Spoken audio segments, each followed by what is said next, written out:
If there is deflation in the economy, it would be other way around. The credit bank rate would be reduced, which would lead to credit becoming cheaper and more credit purchase in the economy. So if you are asked to explain this particular bank rate, first you have to mention its definition. That is, it is the rate at which the central bank lends money to the commercial bank. And if it is asked in how it is used to check inflation, then you will explain all these things. That in case of inflation, RBI will increase the bank rate, leading to credit becoming more expensive or dear, and leading to decline in the credit purchases, and thereby controlling inflation. And deflation, it would be other way around. Then next instrument is legal reserve ratio, or it is abbreviated as LRR.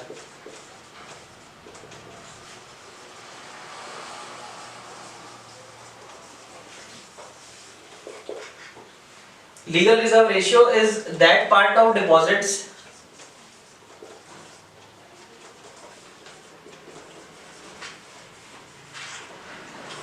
which cannot be given as loan.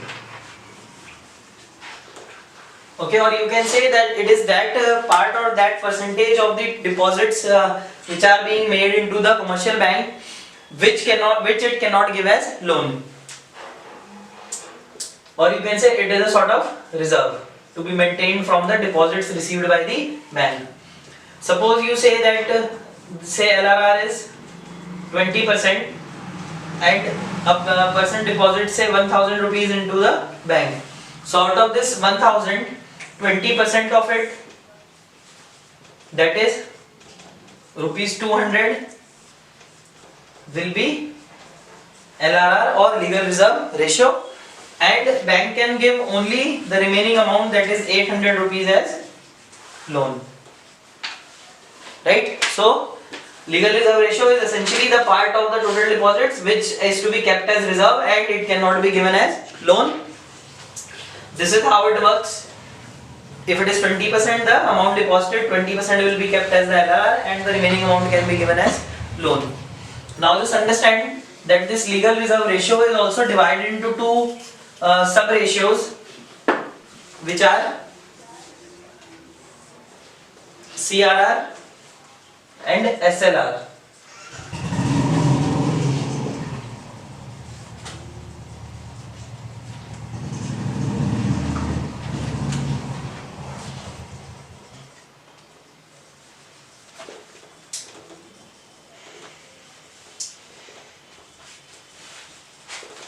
CRR stands for cash reserve ratio and SLR stands for statutory liquidity ratio. Like I said that suppose LRR is 20%, so out of that 20% maybe 15% is CRR and 10% is SLR. Or you can say CRR plus SLR is equal to LRR. Now just understand what CRR means. It is that part of total deposits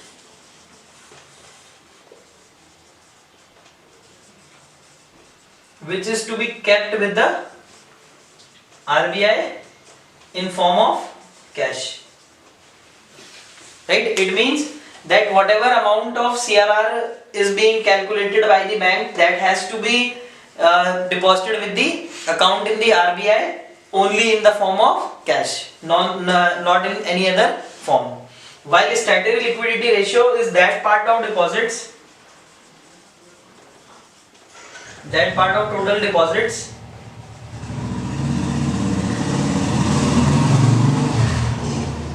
which the commercial bank will keep with itself in form of any current asset. Okay, or in form of any liquid asset, like it can be kept in the form of gold or in the form of government bonds or treasury bills, which can act just like cash.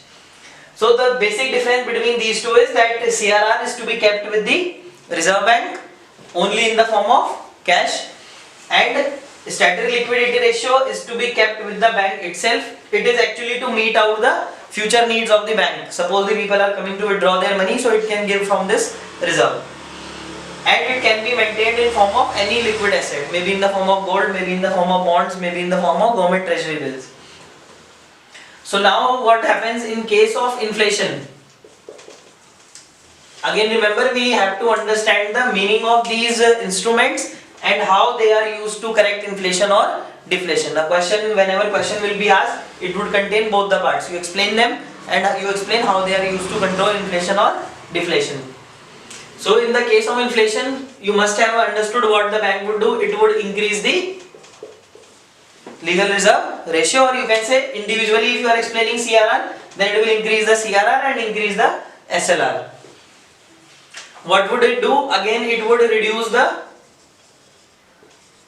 ability of the banks to give loans.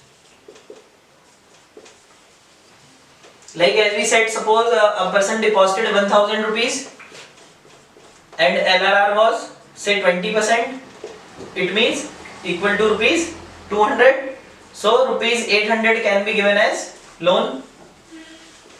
Now suppose Reserve Bank feels that there is inflation in the economy and now LRR is increased to say 30%. Now if a person is depositing 1000 rupees, then 300 will be kept as legal reserve ratio and only 700 can be given as loan. So if you are asked to explain this, you will write, you will mention this, that in case of inflation the LRR is increased, which reduces the ability of the banks to give loans and in turn reduces the loans in the economy and the credit purchases in the economy. Later we will also study that how LRR will affect the credit creation by the commercial banks. So it also reduces the credit creation of the banks. And always remember that LRR is nothing, it is the sum of CRR and SLR. Individually, LRR, if LRR is asked, so it means they are asking for both your SLR and CRR. Then the next instrument is OMO. It is open market operations. Open market operations means open market here basically refers to the capital market or the share or the securities market of the economy. Actually the RBI deals only with the government securities, not the private shares. So that's why we often refer to it only as the capital market, where RBI is buying and selling the government eligible securities. Or you can simply say OMO means buying and selling of government eligible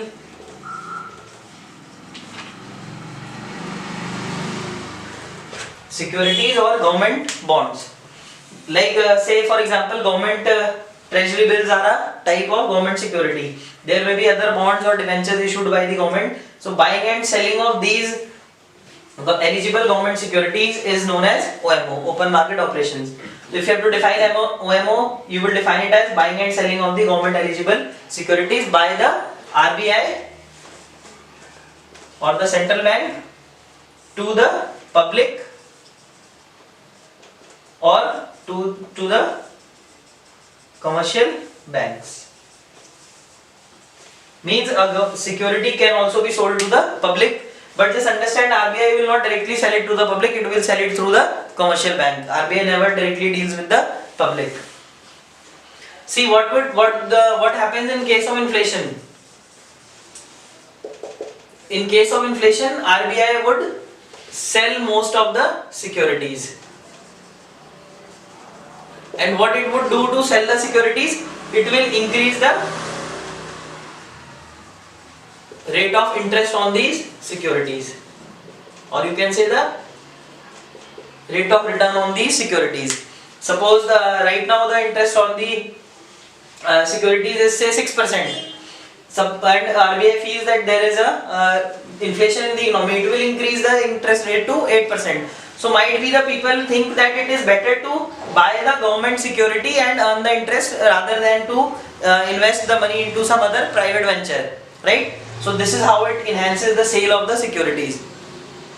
Now just understand, when the government or the RBI will sell the security to the public, suppose security is of rupees 5 lakh, this is the value of the security lying with the RBI, and say person A buys it, or say any bank A buys it. So what will happen? Bank will pay 5 lakh rupees to the RBI or the person will pay 5 lakh rupees to the RBI and security will be given to the concerned person. So now this 5 lakh rupees will be blocked by the RBI, or you can say it will be kept by the RBI in its own reserve and it will not allow it to flow into the economy. So now now again what happens, the availability of money is reduced in the economy. So this will also help to reduce the purchases in the economy and help to control the inflation. While in case of deflation, opposite will be done. There will be buying back of the securities. Buying back of securities, again what RBI will do, it will reduce the interest rate. Then what will people do? People will give the securities back to the RBI and RBI will give them the money which they can use for purchases in the economy. So if you are asked this whole concept OMO, you have to first ensure that you explain the meaning, you tell the meaning of OMO and then you also explain the working, how it works. Suppose it is inflation like this, if it is deflation, this is the other way around.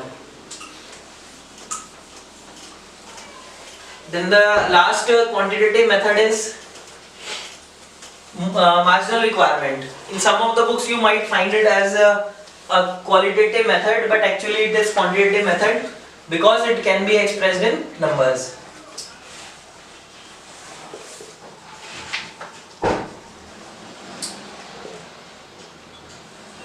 Just understand the meaning of marginal requirement. It is the difference between the value of the asset which is kept as collateral. Collateral simply means as security.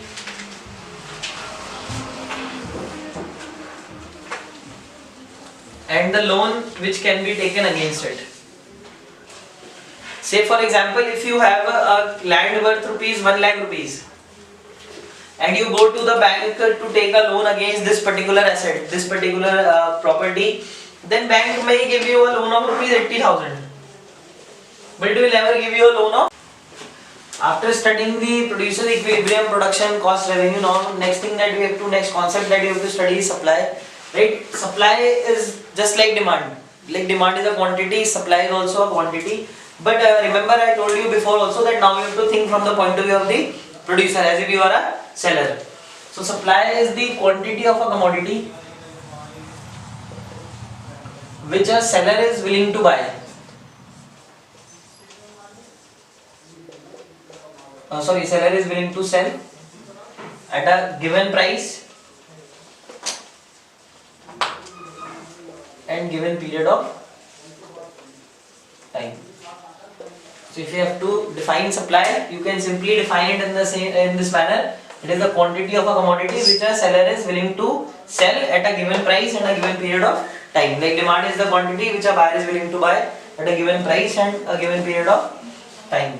Now see, supply is also associated with two more terms, or you can say two more terms or associated with this concept of supply, which are production and stock.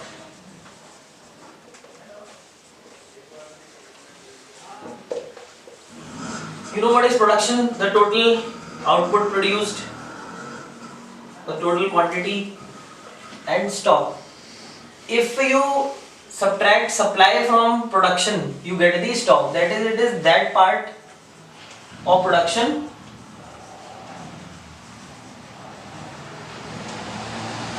which is not offered for sale. Okay, inventories which a seller might like to keep with him at every point of time so that he can meet out if there is any requirement of the market.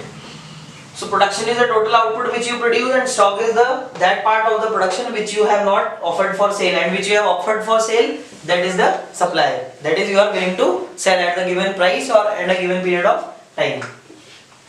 So sometimes you may think of a question that can supply be more than production. Okay, right? We can simply say that suppose in 2010 the production of a particular commodity was 100. But can its supply be 120? Is it possible? Some of you would disagree that it is not possible, but yes, it is possible in case I have some previous stocks.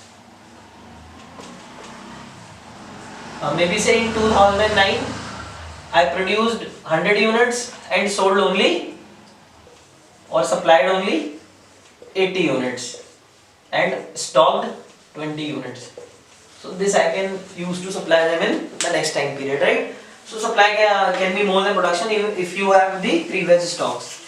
These are the general terms, right? You have to just understand that what they mean and you should know how they are associated with the supply. Next important thing that we have to study is the supply function. Like when we did the demand function, I told you the definition. That function, it always remains the same. So it is the functional relationship between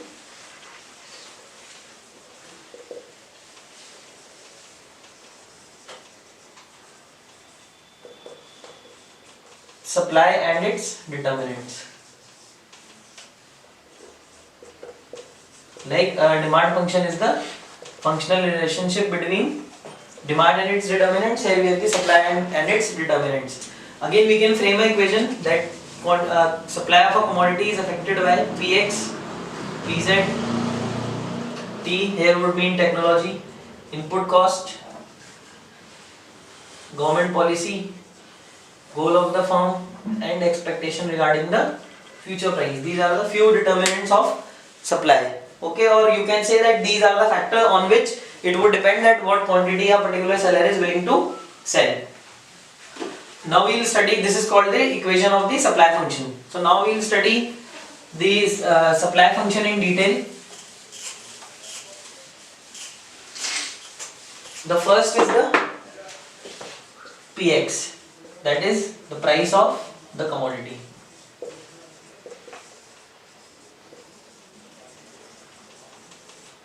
Okay, now here as we had the relation between demand and price, you were thinking from the point of view of the buyer. Now you have to think from the point of view of the seller. So what will happen? More the price of your commodity, more you will be willing to sell, and lesser the price of your commodity, lesser you would be willing to sell, right? In this case you will bring your previous stock also for selling, and in this case you may increase the stock and not offer the commodity for sale. So we can simply understand that there is a direct relation between the price of the commodity and its supply, right? And this is also known as the law of supply. Okay, as so the law of supply states that there is a direct relationship between price and supply, other things remaining same.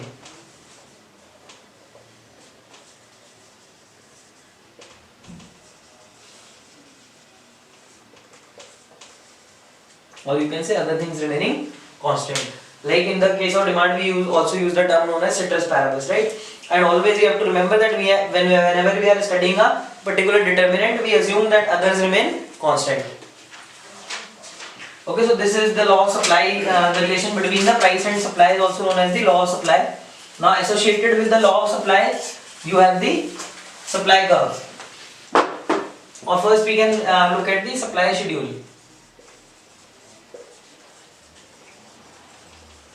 Supply schedule, as we know that it would be defined as the tabular representation of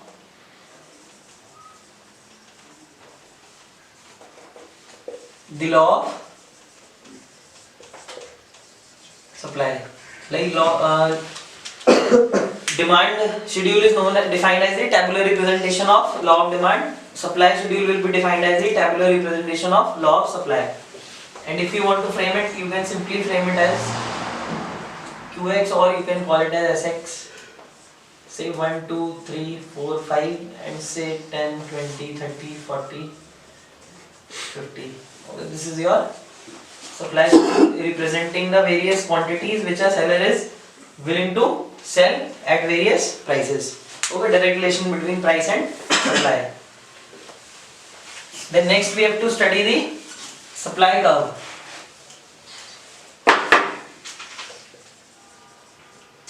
Supply curve is defined as the graphical representation of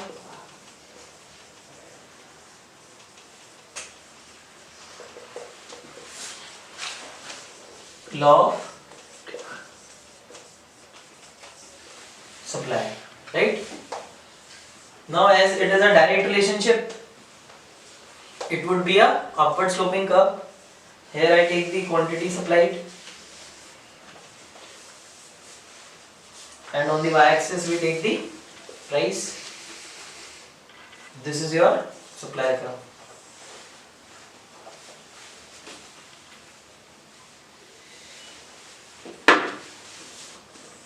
Say at any point OQ was the quantity supplied and OP was the price. Now suppose you move on to some other point on the curve where the price is OP1, supply would rise to OQ1. Similarly, if there is a fall in price, say to OP2, the quantity supplied will also fall to OQ2. So here you can see simply direct relation between price and supply, and this is known as the supply curve.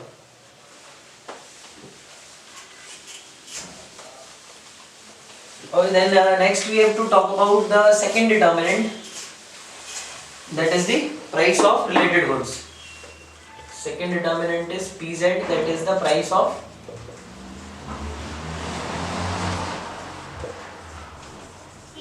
related goods. Now already in demand we have done related goods. There are two related goods.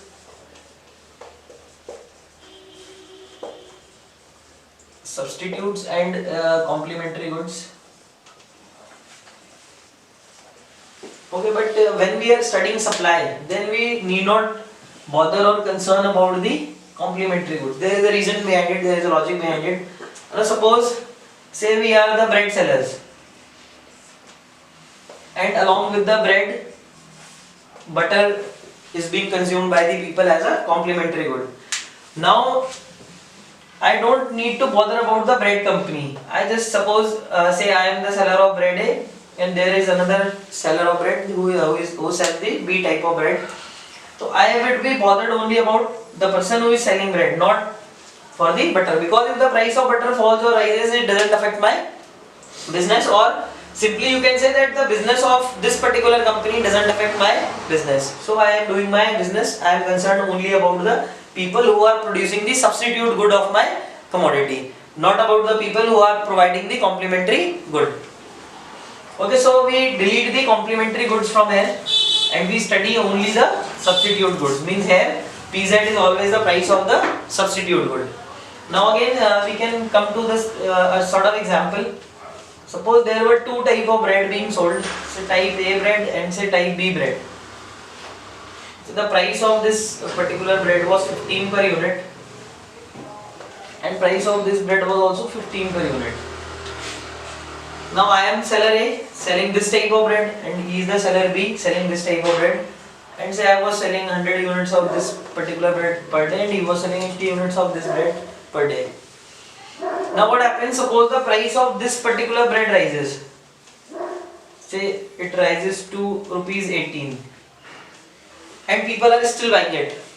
So what would I like to do? To sell this bread instead of type A bread, because this would fetch me more profit. Remember, the profit is the rate of return. The more expensive your commodity, more will be your profit, right? So I would always like to sell the commodity which is highly priced. So what do? I decrease the supply of this particular commodity if the price of the substitute rises. It means that there will be an inverse relationship,